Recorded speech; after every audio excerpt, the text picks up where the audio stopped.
La France récupérera-t-elle le leadership allemand dans les relations UE-Russie?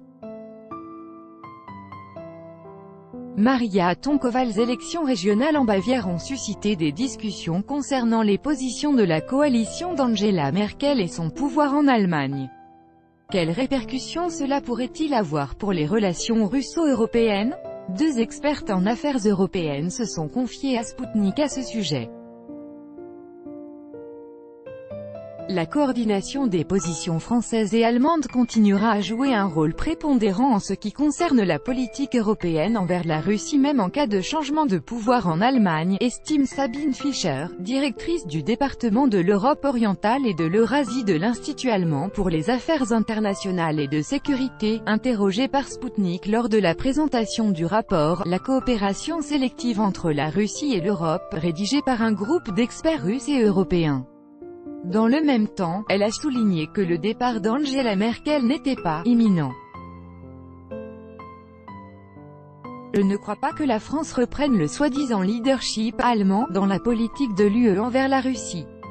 Je crois que Berlin et Paris coopèrent très étroitement, et j'estime que cela se poursuivra à un moment donné, sous un nouveau pouvoir en Allemagne, a-t-elle précisé. Elle a également souligné que les positions de Berlin au sein de l'UE étaient basées sur son entente avec d'autres membres de l'UE. Depuis de 20 à 25 ans, la politique allemande insistait fortement sur la concorde avec les pays membres de l'UE en ce qui concerne la politique envers la Russie et envers ses voisins européens de l'Est, a ajouté Madame Fischer. Cet avis est partagé par Kad Rilik, chercheur supérieur du Conseil européen pour les relations internationales, ECFR, qui estime qu'un possible changement de leader en Europe n'aura pas d'impact sur les relations russo-européennes. Je ne crois pas que le changement de leader dans l'UE, même s'il a lieu, mènera nécessairement au changement de la politique européenne envers la Russie, a-t-elle déclaré, en répondant à la question de Sputnik. Elle a également rappelé les résultats d'un récent sondage de l'ECFR publié en mai dans son article « Gagner une guerre normative contre la Russie, l'audit du pouvoir russo-européen ».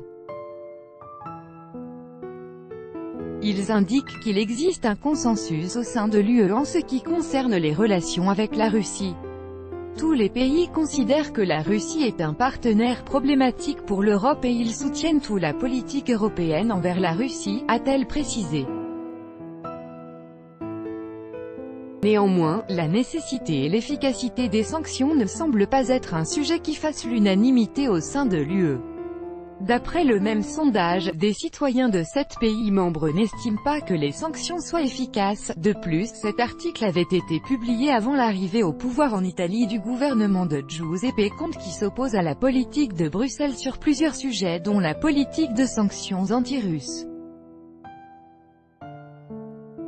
Selon le ministre italien de l'Intérieur Matteo Salvini, qui a visité Moscou la semaine dernière, l'Italie a perdu 20 milliards d'euros à cause de la guerre des sanctions.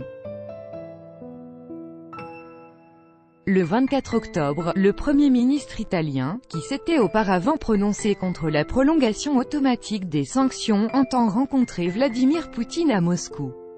La France prône également la normalisation des relations avec la Russie et entend aborder les questions les plus problématiques des relations russo-européennes avant la fin de l'année. Le 16 octobre, le Kremlin a également annoncé que Vladimir Poutine se rendrait à Paris afin de participer aux commémorations du 11 novembre sur l'invitation d'Emmanuel Macron.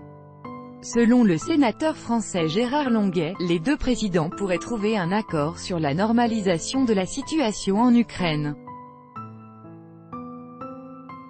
Il a ajouté que la France, ainsi que l'Europe, étaient intéressés d'avoir des relations de bon voisinage avec la Russie.